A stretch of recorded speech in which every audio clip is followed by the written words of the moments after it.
আপনারা দেখছেন তারাপীঠ টিভি, সর্বদা সত্যের পথে।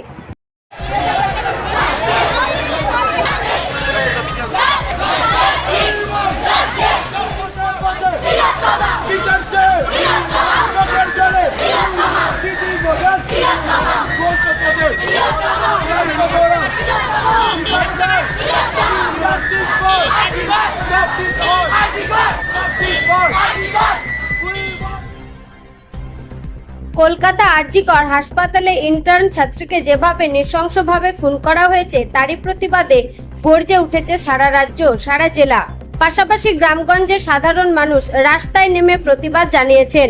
কেউ বা হাতে মোমবাতি নিয়ে, কেউ বা প্যাকার্ড হাতে নিয়ে প্রতিবাদের একটি আওয়াজ, উই ওয়ান্ট জাস্টিস। এদিন বীরভূমের রামপুরহাট শহরের বিভিন্ন উদ্যোগে আরজিকরের ঘটনাকে কেন্দ্র করে এক বিরাট প্রতিবাদ মিছিলের আয়োজন করা হয়েছিল। সেখানে সামিল হয়েছিল অধিকাংশ স্কুল পড়ুয়া, ছাত্রছাত্রী, শিক্ষক শিক্ষিকারা পা মেলান এবং সবশেষে ছাত্রছাত্রীরা রামপুরহাট পাঁচমাথায় বিক্ষোভে বসেন।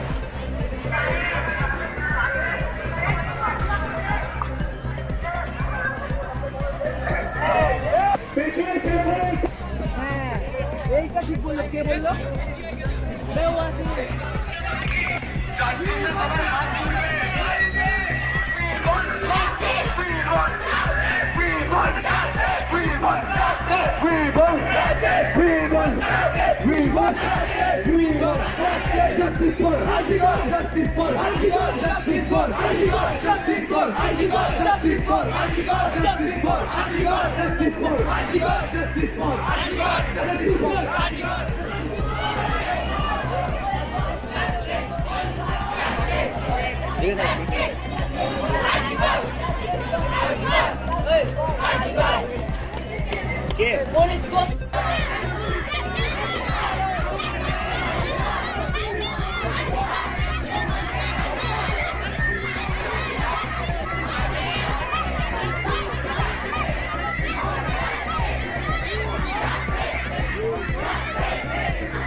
আজকের মিছিলটা হচ্ছে আরজিকরে যেই সব থেকে নোংরা ঘটনাটা ঘটেছে তার বিচার পাওয়ার জন্য। আমাদের মিছিল শুরু হয়েছে সকাল 10:30 ঘটিকায়। কোন কোন স্কুলে সামিল হয়েছে? জিতেন্দ্রলাল বিদ্যাভবন সকল রামপুরহাটের সকল স্কুলকে উদ্যোগী করেছে এই মিছিলে সামিল হওয়ার জন্য। আমার বাড়ি রামপুরহাট। আজকে আমাদের দাবি হচ্ছে গত 9 আগস্ট আরজিকর মেডিকেল কলেজে যেই তিলোত্তমার খুন ও ধর্ষণ হয়েছে তার বিরুদ্ধে আজকে আমাদের এই সমাবেশ, আমাদের এই দাবি। আর আমাদের দাবি হচ্ছে যে আজকে এটা যে ঘটনাটি ঘটেছে সেটি কিন্তু কোনো রাস্তায় ঘটা ঘটনা নয়, এটা একটি সরকারি প্রতিষ্ঠানের ঘটনা। আর যদি সরকারি প্রতিষ্ঠানে মেয়েদের সুরক্ষা না থাকে তাহলে রাস্তায় মেয়েরা নিজেদেরকে কীভাবে সুরক্ষিত ভাববে? এর প্রতিবাদে সরকার যেন দোষীদের কঠোর শাস্তি রাখে এবং যারা থাকে তাদের যেন মেয়েদের নিরাপত্তা দেওয়া হয়। আর দাবিতে আজকে আমাদের রামপুরহাট জিতেন্দ্রলাল ছাত্র দ্বাদশ শ্রেণীতে পড়ি। এখানে আজকে আমাদের রামপুরহাটের Jitendralal Vidyabhavan, high school, Rampurhat girls school এবং রামপুরহাট এল আদর্শ স্কুলের ছাত্রছাত্রীরা সমাবেশ করেছে।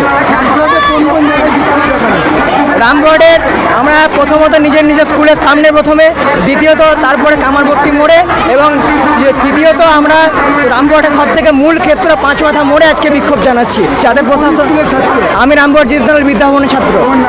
আমার নাম সৌভিক মণ্ডল।